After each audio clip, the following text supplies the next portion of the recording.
beloved, creating God. Your name is written on every leaf, every bird, every river, every stone, every living being. We praise and worship you for the magnificence of your creation. Make us attentive to the wounds of the earth and willing to work for the healing of the whole creation. Amen. Welcome back to Trinity Place in Geneva, New York.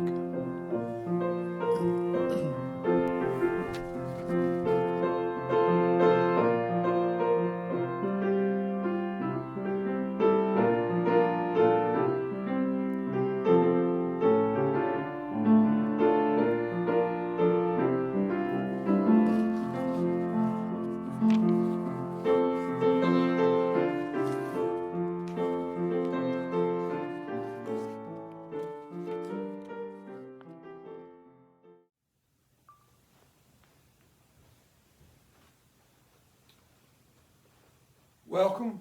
Peace be with you. This is the 24th Sunday after Pentecost. And intuitively, as I stared at today's gospel, I knew there was something fishy about Matthew's parable, but I wasn't clever enough to name it. So I checked with the 5 Gospels by Robert Funk and Roy Hoover, and they ticked off a list of what should be in a Jesus story, but isn't in this one. First, the punchline should cut against the grain of the religion or society. That's what we expect from Jesus. Secondly, it should assert something that shocks or is a reversal of expectations and beliefs. But this story from Matthew is sort of homely, common sense caution to be prepared. Third, there is no humor, exaggeration, or paradox in this story, something we also expect from Jesus. Fourth, there's nothing unique about the 10 maidens story, and a good Jesus parable always punches through with something special. Finally, a Jesus story or parable attacks social boundaries and tears them down, while this one kind of preserves them. Well, enough said. I just wanted to give you a reason for why I'm not going to address this gospel story. Be prepared if you want, but I prefer to be grateful this morning. And gratitude is what I want to zero in on. Lake water. Whatever lake, river, stream, ocean, waterfall, or fountain is the one that you call home. Lake water is that element for me whose voice I can hear, whose eyes I can look into, whose touch calms and inspires me. Water is the sacred wine of the earth, the conduit of the holy bleeding into the soil, into the air, into our bodies. Water, lake water, I am grateful for it. I'm a child of fields and forests who grew up on land once covered by trees or prairie grass that is now an expanse of furrowed farms where corn and wheat and soybean grow and get stored in silos the size of downtown office buildings. Even so, sassafras and oak and beech and hickory, locust and maple trees form the canopy over the steep hillsides and ridges where I played. Yet apart from those forests, the aroma of hogs and cows spread like jam over the dark soil in spring sits in my memory as much as the autumn scent of new wet leaves on top of last year's dead ones melting into the deep, rich forest floor. For others, it might be vineyards or the boreal constellation of birch, poplar, conifers, and the aroma of fruit trees letting go of their sweetness.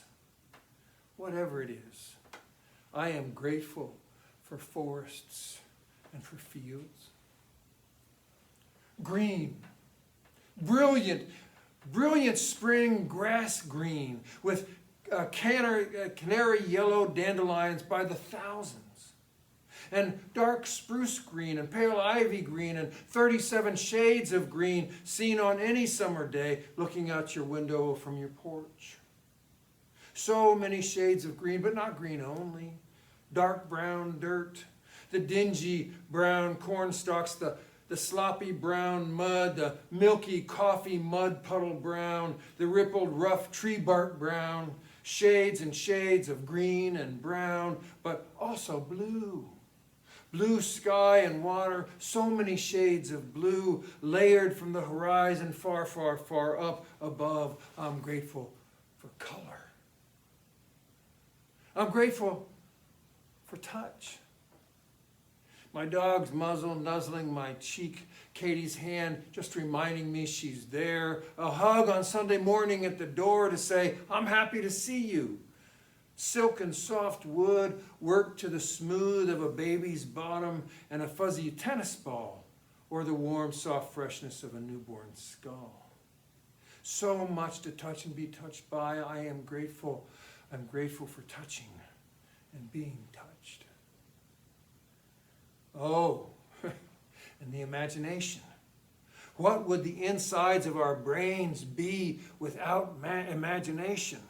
It would be dark chaos and echoes of to-do lists and lonesome, simple darkness.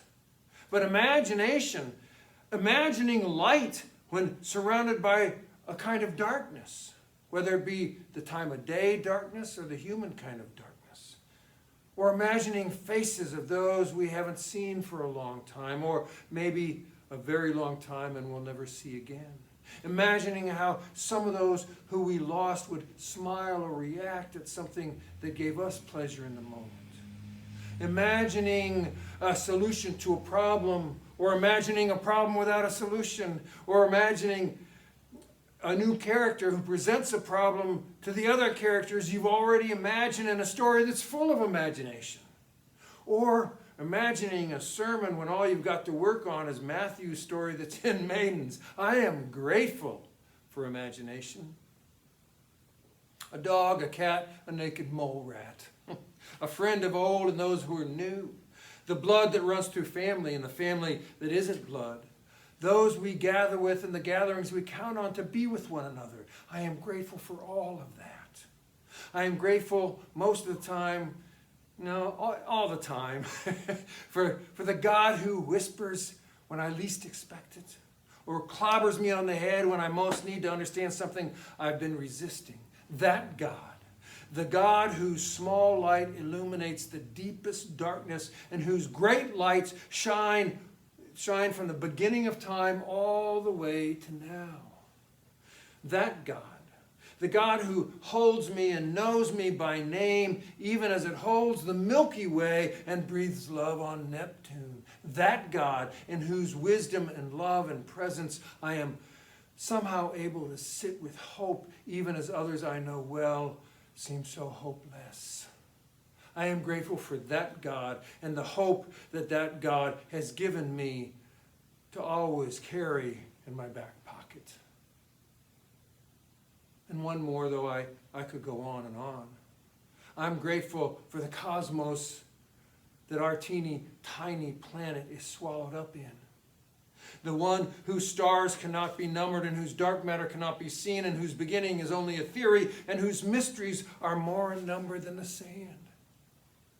That cosmos that makes my smallness feel okay, and whose beginning and end makes everything else that takes place on our planet seem like just more ticks of the clock, and that somehow it's comforting.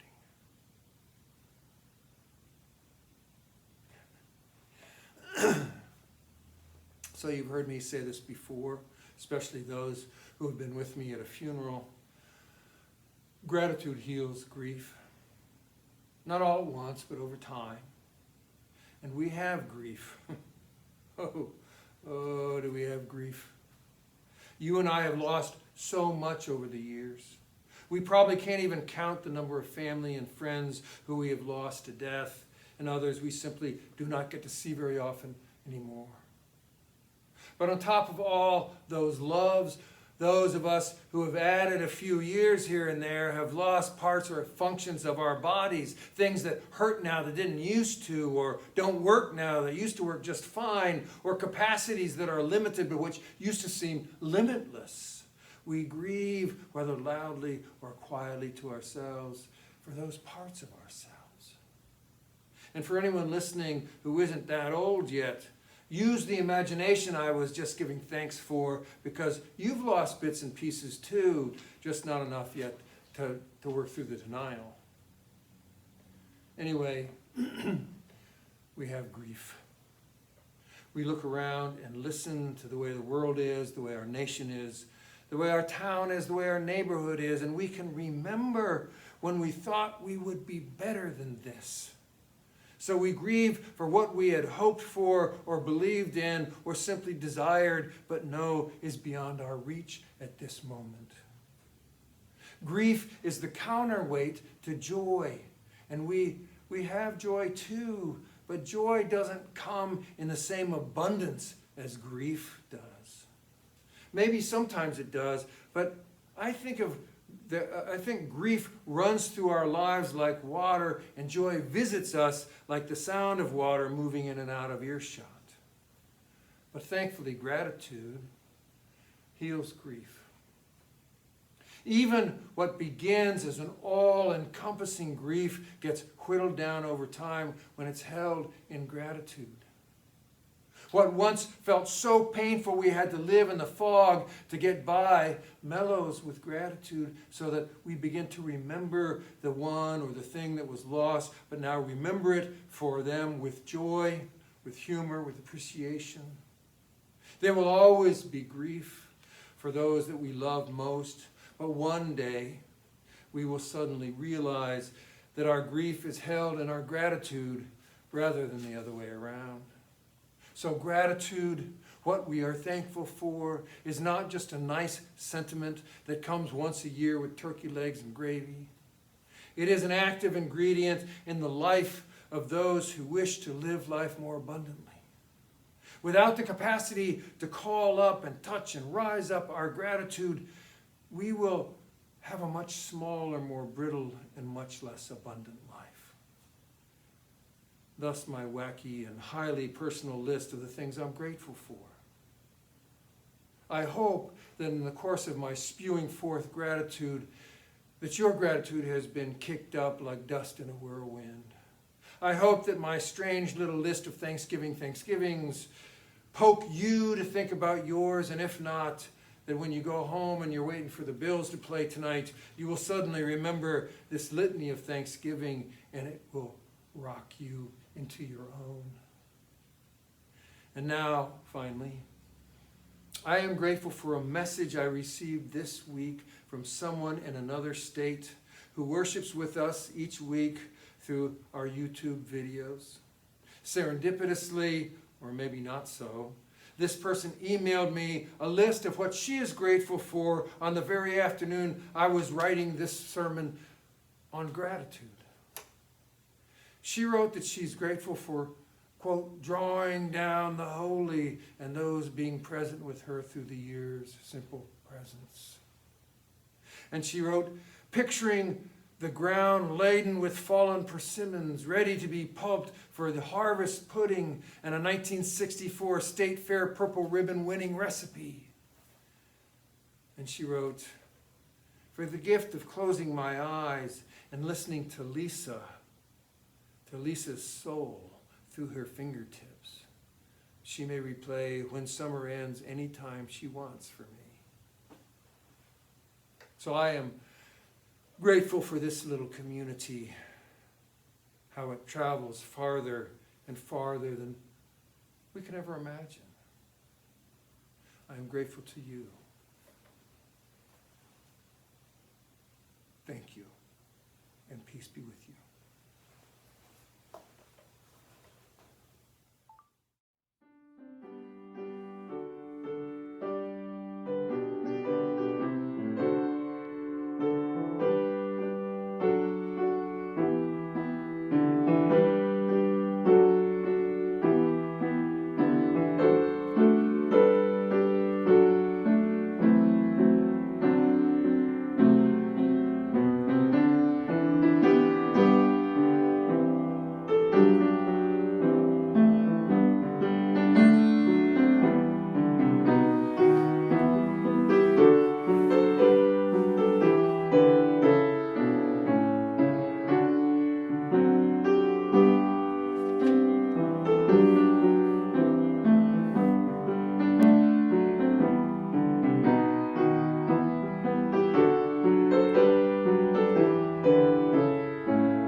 All right, Lisa.